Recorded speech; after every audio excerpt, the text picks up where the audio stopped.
I finally did it. I wiped out half of the universe. Yes, the universe will thank me soon enough.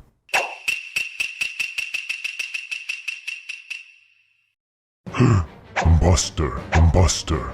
With a flick of a finger, I shall have you gone from this universe. Be gone!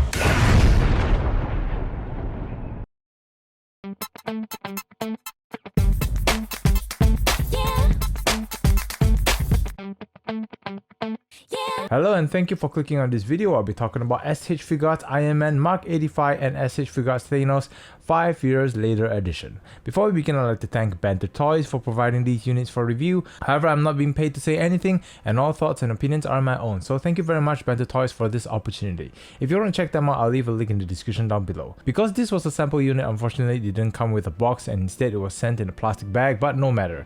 With the power of Google, here's how the packaging roughly looks like for the Iron Man and the Thanos. I actually own the S.H Figuarts Thanos Final Battle Edition, but I never got a chance to talk about it, so this will be a good video to compare between the two figures, and I'll mostly be featuring the Thanos figure, but just briefly talking about the S.H Figuarts Iron Man first. So basically, to sum it all up, if you've always wanted a cleaner version of the Iron Man Mark 85 Iron Man version, this is the figure. It's pretty much the same figure as the Final Battle Edition, but with a different paint job, because the Final Battle Edition has a dirtier look and this one is cleaner. I'll leave links in the description down below if you want to know more about its articulation, but I won't be repeating it because they are essentially the same figure. For accessories, it's pretty much the same as well as the Iron Man version, but trading the rock base accessory with the added 6-leg back weapon, but there's no shield or blade as they provided for the Final Battle Edition, so it doesn't feel like a complete package and it feels like they are trying to justify the removal of the base accessory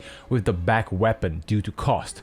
Also, one thing to note, the 5 years later edition of the Iron Man figure comes with the snapping fingers interchangeable hand, but unlike the Iron Man version, the detailing that was initially on the forearm has been removed for the 5 years later edition, so this snapping finger accessory doesn't really make sense in this package, which proves this whole package didn't have much thought or care behind it, and it was a quick cash grabbing release, and I really don't like trashing figures, but I hope Bandai realizes that they need to do better if they want to continue release versions of the same character. Something new has to be added for things to feel fresh, at least for returning customers. Okay, now we talk about Thanos. For the design, comparing with its first Figuarts Thanos release, there's definitely an update to the design and sculpt. There's more battle damage sculpt on the armor, it's not as flat or plain with variations of colors like the purples and blacks on the armor, which previously it was painted entirely in just gold. The gauntlet is now interchangeable, thank god, because they previously had it permanently on the wrong arm. They updated the elbow joint from a hinge to like a ball joint for accessory change and more movability. There's just a lot more detail on the 5 years version, from the black paint on the lines across his armors, a few more cracks and wear and tear here and there. It just looks like an update and an upgrade. One small issue is that this ring across his bicep, instead of being glued on like the previous figure, is now removable, which I'm not sure why, because it keeps popping out and is really annoying. Most of the time I tend to leave it out. Now, comparing it with the Final Battle Edition, the only difference I can tell, like the Iron Man figure, is a slight change of color, which means you're essentially getting the same figure with a fresh coat of paint. No additional battle scars, no upgrade whatsoever. Sad to see.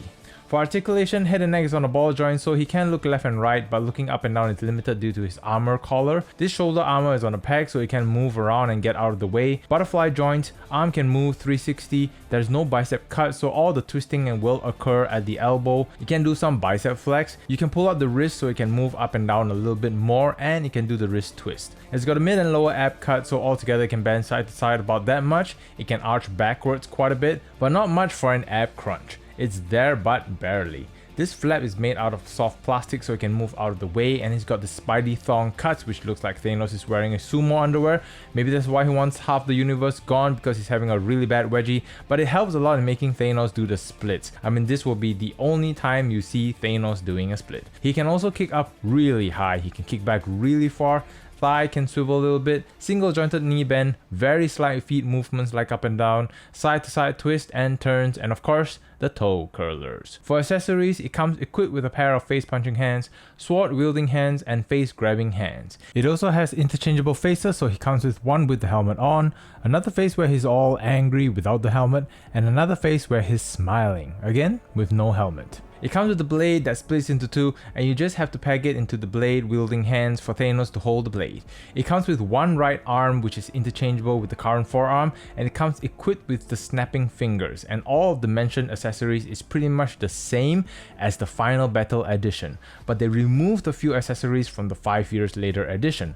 This pipe for Thanos to sit on, this base for Thanos to place this blade, and a closed fist gauntlet hand. These are all included in the Final Battle edition, but not in the 5 years later edition. So in a way, the 5 years later edition is like a discounted version of the Final Battle edition. And if you already have the Final Battle edition, then you pretty much have the better Figuarts Thanos package in comparison. Since Thanos and Iron Man are essentially the same figures, their height doesn't change as well, so links in the description to other videos for their scale comparison. So to sum it all up, the Figuarts Iron Man and Thanos 5 years later editions are honestly very disappointing releases. It's pretty much what was released prior, but without the base accessories. You can probably make an argument for the Iron Man figure, since technically we never had a quote-unquote clean Endgame Iron Man figure, but the Thanos figure, I don't see a reason for this version's existence. They're both honestly lazy releases for collectors of the past figures. They're honestly an easy skip for me personally, but it's a good opportunity for anyone who missed the earlier versions. But I'm still grateful to Banter Toys for allowing me to share my honest feedback on these figures with all of you.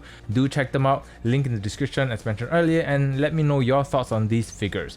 Would you still get them, or are you as disappointed as I am? Comment below, let me know, and until the next video, thank you very much for watching, take care and happy hunting. Like to see more videos like this one? Well, say no more. Let me present to you the end screen. Click on video 1 or video 2 for more entertainment. These videos were carefully selected by highly trained professionals to suit your entertainment needs. Also, don't forget to click that subscribe button. If you don't, I shall haunt you in your sleep. So click it! I was just kidding, by the way. Okay, bye!